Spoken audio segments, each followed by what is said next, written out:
Welcome to the MVP Show. Today we're chatting with Keith Whatling. Besides being a Microsoft Business Applications MVP, Keith is recognized in the community as one of the earliest and best Power Apps developers out there. So join me today as we get to know Keith and listen to his thoughts on matters all around Power Apps and becoming an MVP. Full show notes can be found at nz365guy.com/127. Now, let's get on with the show.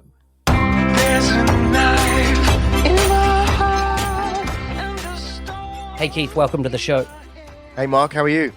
Good mate, good mate. Good to have you on here. It's I've watched your progress over the last couple of months. You're very active in the community, so it's great to finally get you on here. Yeah, man, it's been good fun. Thanks for having me. Good. So I saw a tweet the other day which showed Charles Lamana holding up a big poster with your name on it. That's pretty awesome, man. Yeah, that was one of those little internally things. They wanted to have some of the Power Apps champs back to the team at Microsoft and just kind of like say what we do a bit more in detail than we can share with the community. But it was lovely because we spend so much time talking about Power Apps in the community and to one another, we forget there's a whole bunch of people making the Power Platform at Microsoft, and they're kind of looking from this bulletproof piece of glass with the old Microsoft sanitized tweet window on it.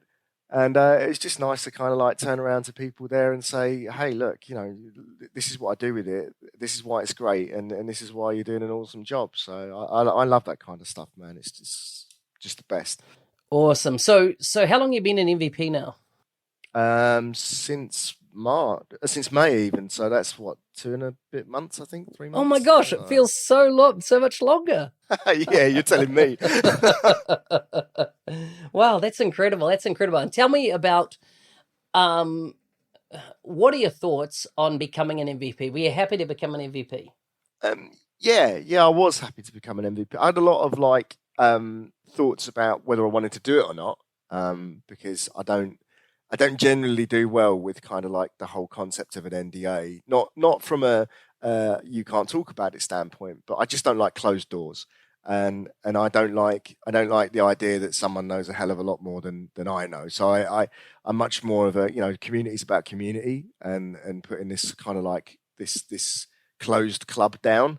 And I didn't want it. And a lot of people have said it's kind of a little bit of an old boys club, and I'm a bit of a kind of warrior for not having those things. so yeah, but it was if you're gonna be a part of it and you can generally sort of say stuff to hopefully change it. So it's early days yet, Mark. We'll see what happens, mate, to be honest. Yeah, I've definitely seen in recent years a lot of change in that respect, and each time they let a few MVPs go, it definitely changes the dynamics. And of course, the last intakes have seen a lot of new faces come into the program with new perspectives and new views. So I think it'll be under constant evolution. Yeah, I mean, it's a bit weird for me because I'm not a consultant, I'm not a freelance, I'm not a this, that, and, I work for a business, and it's very different because what does it bring to me? It's more what I bring to it. So it's just, yeah. That's interesting. You say you're not a consultant and therefore you don't qualify because there's no criteria for being a consultant, in the MVP program. And I think the reason there's a domination or a dominance of consultants is purely because consultants realize the value of the MVP to their careers and having it, and therefore do a lot to make sure that they are engaging with the community, adding value, because there's also that byproduct spin-off that it's an enhancement to their careers. But there's definitely no requirement that you need to work for a Microsoft partner as a consultant to become an MVP. Oh yeah, 100%. I mean, I always think of Hiro down in Japan, and he doesn't even do Power Apps for a living. It's just a hobby. So I kind of jump on that bandwagon a bit. It's really about two things. One is a passion for the community, and then that it's focused around a technology area. In this case, for you, Power Apps and and the suite of applications that forms a Power Platform. And so I think we're going to see a lot of changes in the coming months and years to the mix, if you like, in the community as more and more people like you, if you like, that come from customer side, that have fallen in love with a bit of tech and see how it can change your business.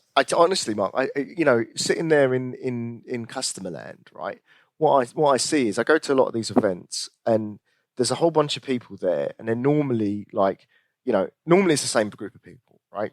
But it's usually they're from a partner, um, or they're an independent consultant, an ISV or something like that.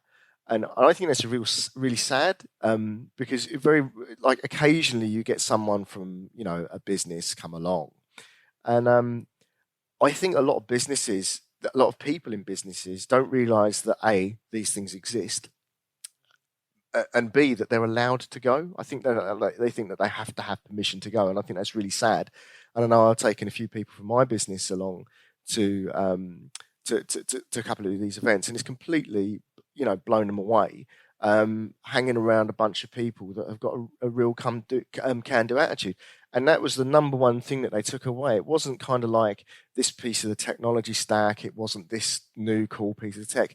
It was much more the attitude, the community, the ethos. That was the thing that kind of like um, that really came across. Going on, if you take someone to MBAS, they come back just absolutely full of energy, and there's no reason why they can't do anything. It's like the gloves are off almost straight away. Yeah, yeah, yeah.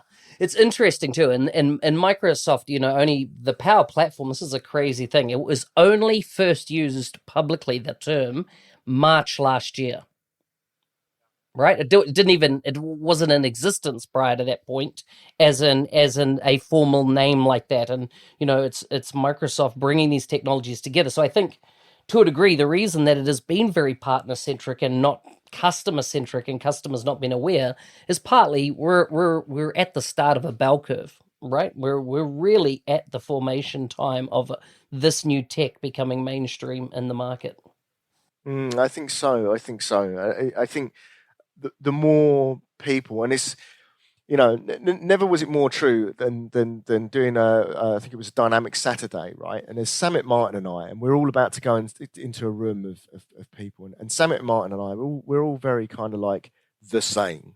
We work for a business. We don't really have like this huge IT acumen behind us, some more than others, but we were looking out over the over Paddington at the Microsoft building, and I could see some of the flats that I used to knock when I used to do door-to-door sales, right? And I was thinking to myself, I'm going to go in and talk to a bunch of people who are consultants who are all, kind of got computer science degrees or have been in the industry for a long time.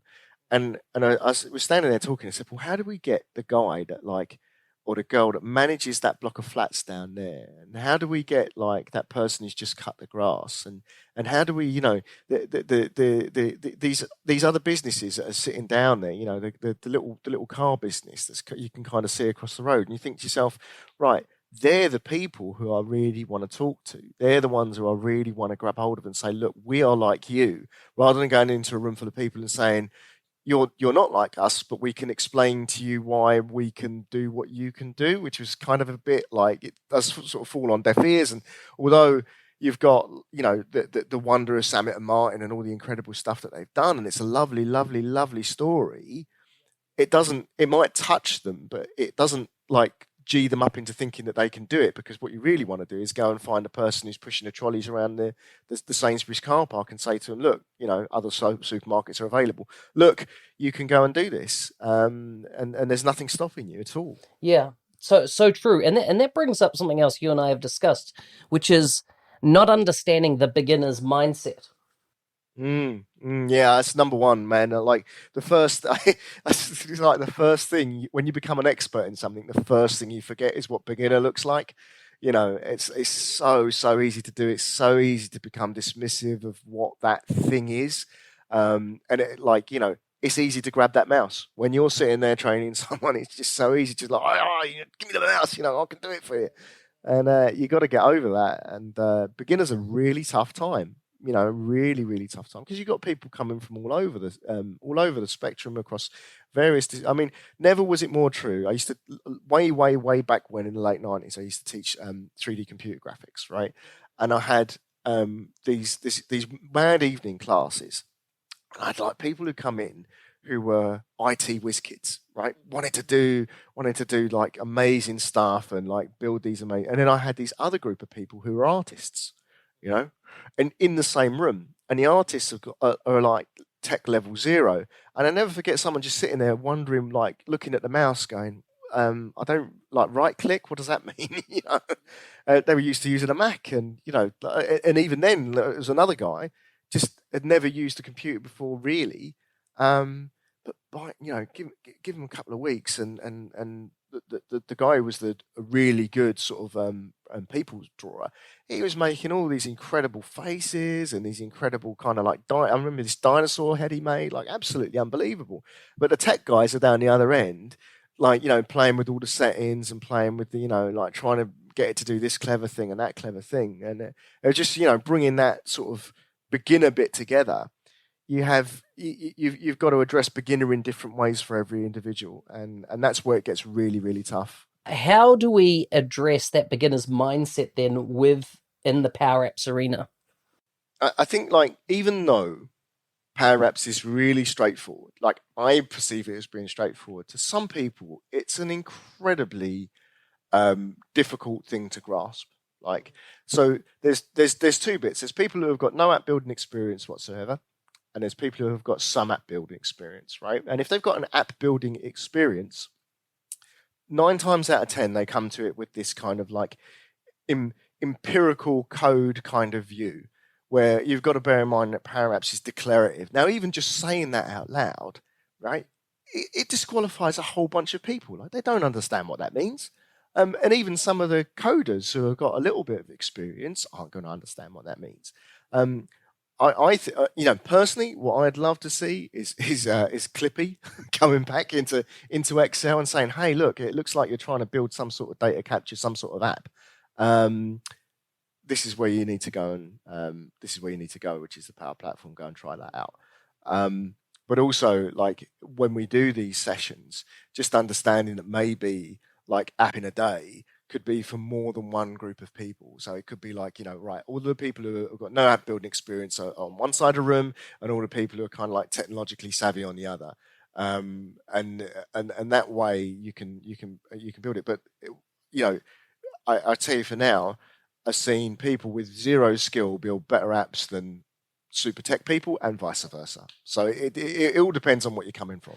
I realized I got underway without really formally introducing you. So just tell us a bit about where you're from and what you've got an accent there that seems very British to me. So give me some background. Well, you want my background, Mark? I'm not sure. I'm sure the police will come and come knocking on my door when they find out that they lost track of me. Let's see. No, I don't know, man. I mean, in and out of tech for years. Like I started with my BBC Micro at 7, and just mucked around. Like, I was the kid in school who'd rather play with a computer than pay attention in any other lesson, and consequently, I didn't. So I ended up in a college doing electrical installation, and there was this computer. I'll never forget it, man. This computer's hooked up to like this Betacam, this huge like video player, and this huge one-speed CD writer, which was like the size of a VCR, and like a big 1980s VCR, and it was playing this 3D computer graphics, and I'd like loved that since BBC and Elite, and like kind of when I was doing my BBC, I was making music and doing all the kind of content creation stuff. And I just saw it and I was like, I argued to get on the course. I wasn't eligible to get on the course, but I argued and fought, and I got on it. And then, like a year in, all the teachers were leaving because they couldn't, like, they were getting stupid job offers to go and do multimedia at kind of places. And there was one guy that stayed, and he couldn't be there to teach everything. So in the end, the second years ended up teaching the first years, and I ended up teaching the night classes as well. And then we went off to do some other teaching elsewhere, doing like work in the community, going out and and that was my first sort of exposure to community, as it were, was going out off to teach people who were job seekers and kind of trying to do a job transition through a sort of a charity government funded startup in Edmonton.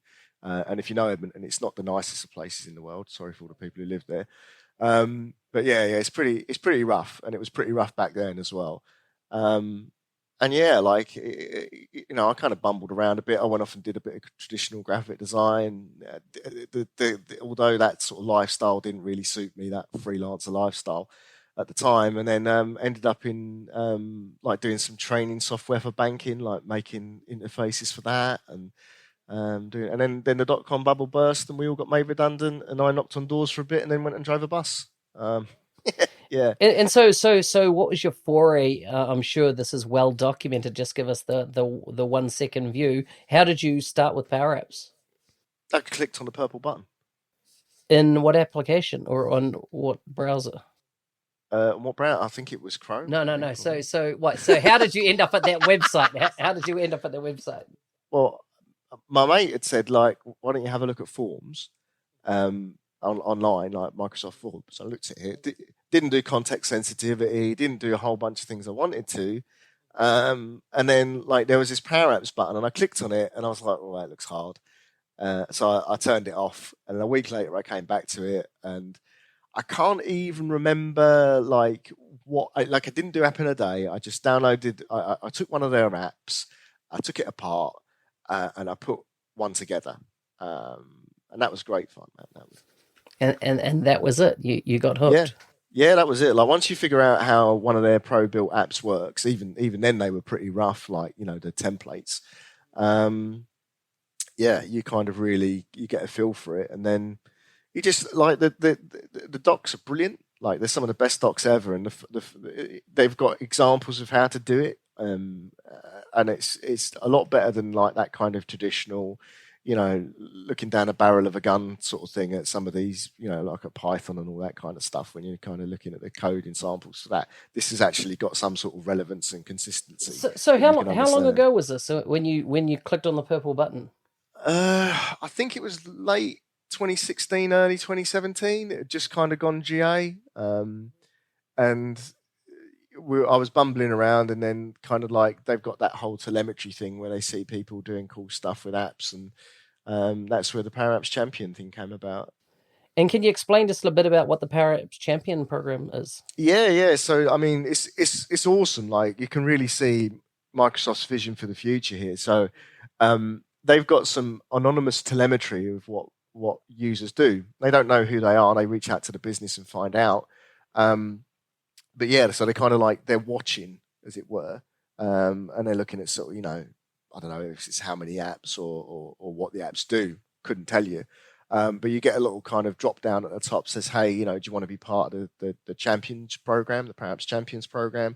And if you say yes, and your company's okay with that, you get like kind of indoctrinated into a little closed group. Everyone's under NDA, which is great because it means that we can talk about our problems openly. I don't know what the last count was, but I know it's in the hundreds. And then a few of us got made carded champions, so you get a little baseball card if you're happy to sort of talk about it publicly at a conference and stuff. So I mean, it's awesome because in that closed group, people can be themselves and people can talk about their real, they can post real code and all that kind of stuff, and people can help one another fix it. But it's also about adoption and governance and all that good juicy stuff. Yeah, So. yeah, very good. So then, how did the MVP come on your radar? How did that become something that? Because I mean, the Champs program's a separate program, pretty awesome. Get a lot of one-on-one time with Microsoft and things. So, how did the MVP thing then come on your radar? It's Samit's fault, man. Oh, is that right? It's all Samit's fault. Yeah, because he kept telling me that I should be an MVP, and then like I just thought, yeah, whatever, like not for me, closed group, all that kind of stuff. Mm-hmm. But you're already in a closed group because the Champs yeah, program's very. I was. It was a closed group, but it's closed for a the reason. carded Champs, Yeah, I don't think would fill a deck of cards. No, right? I get that. Like 100% get that, Mark. You called my bluff. Well done. But it wasn't. It was kind of a little bit like we were just we didn't really understand it, so we were just kind of going for it. But Has it opened any doors since having it for you? none, no, I No. don't think so. No. Would you hand it in tomorrow? What over the champions? Yeah. Yeah, I'd rather be a champ than an MVP because I love my champs. Like they're my best friends and my buddies, and it mean that group means the world. Like MVP, wonderful, love it to pieces. Like it's an absolute honor and all that kind of thing. But that champions thing's special. Like I would, like I love them. Like they're my friends, Who, and who do you reckon's who's been the key instigator from Microsoft's side in your view of the champs program?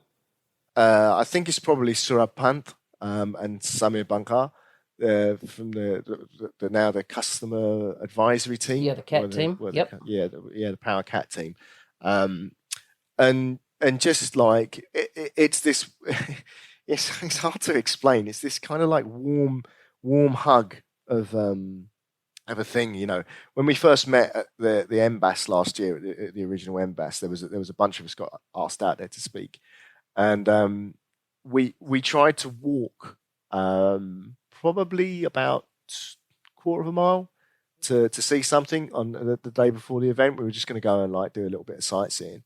It took us 2 hours. Took us 2 hours because every other step we were just stopping and just talking about stuff, like, you know, just like sharing our. We honestly couldn't get anywhere. It took us ages to get anywhere As because in we were this, just like, because of this group of people that were in that yeah, program. yeah, That is yeah. so Just cool. not just because of the people, but like none of us had ever done community before in a big way, or even like, you know, outside of our bit. We just had the little champs group.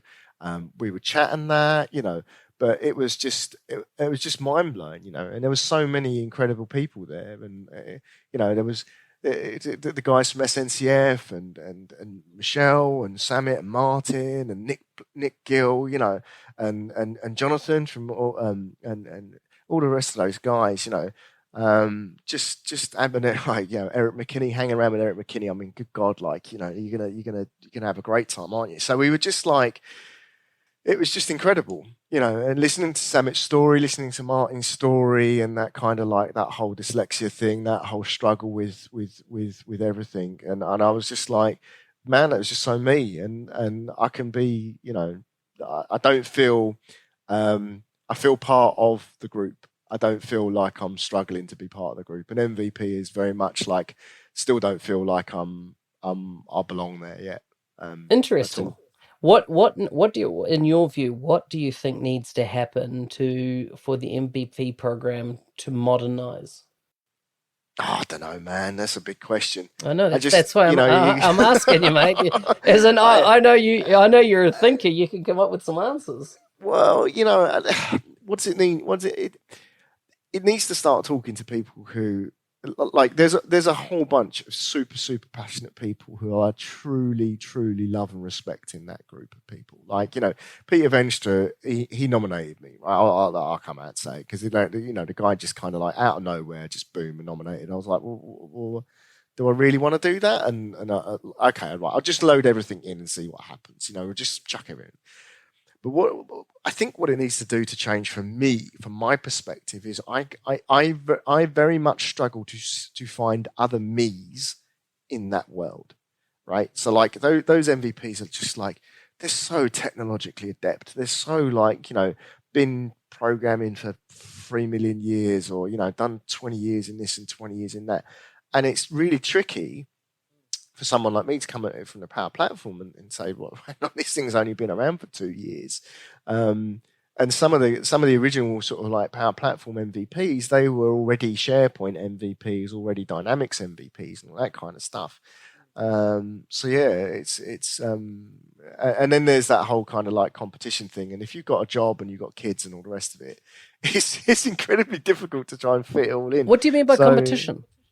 well, it just seems that, like, you know, you got it, all this contribution stuff. You just feel under tremendous pressure to keep that up, and it's like, right, okay, you know, you've used all your holiday up at work and everything, and you're like, and your wife's looking at you saying, right, we need to take the kids away, and you're like, well, how am we going to do that then? So No, yeah. you definitely got to maintain the balance, Mm. and find a way to create balance. We'll see what You know. happens, man. Like, yeah, it's early days, and if who knows, mate? Who knows? What I do like about it is that it seems to be an excuse for people to talk to me, and I love that. It seems to be an excuse for people to come up and ask me a question, and if that badge enables that to happen, and it enables me to help more people, then it's the best thing that's ever happened ever, and that's what I want it for.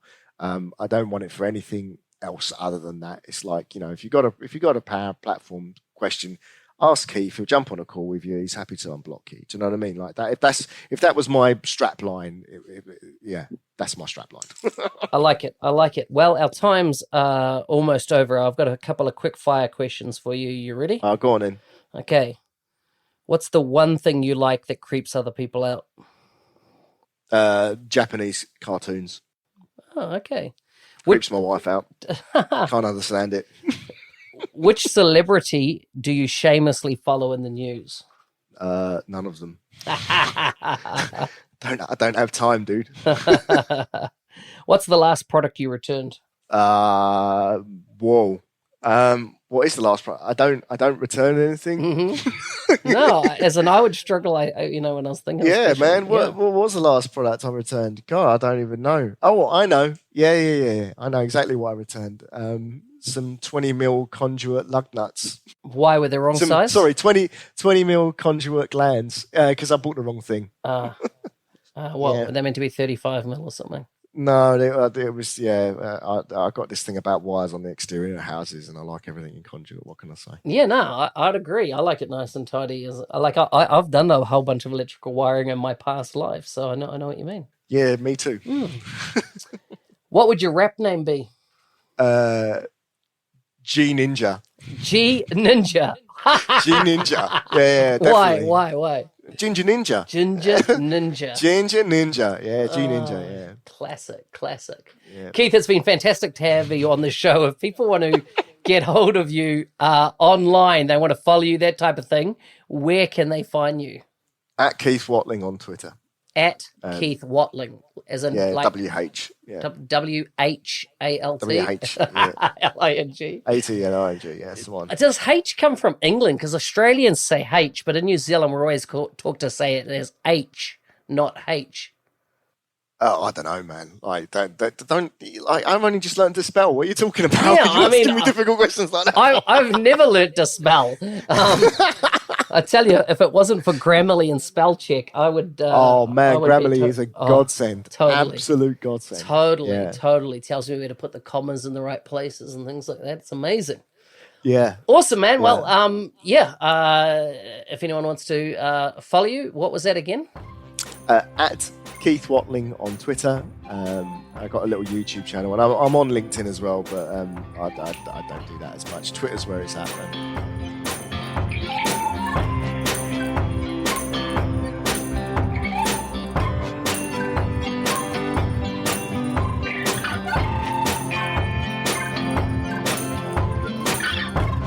Hey, thanks for listening. So I know that there are many of you that have been following our show because you want to become an MVP as well. I'd like to hear from you. Do you have questions that have been itching to get asked by a guest? If so, let me know. I invite you to drop me a note in the comments below and let me know your questions or thoughts on the show. And if you like this episode, please don't forget to hit the social media icon and share this with your friends. Full show notes, as always, can be found at nz365guy.com/127. See you next week.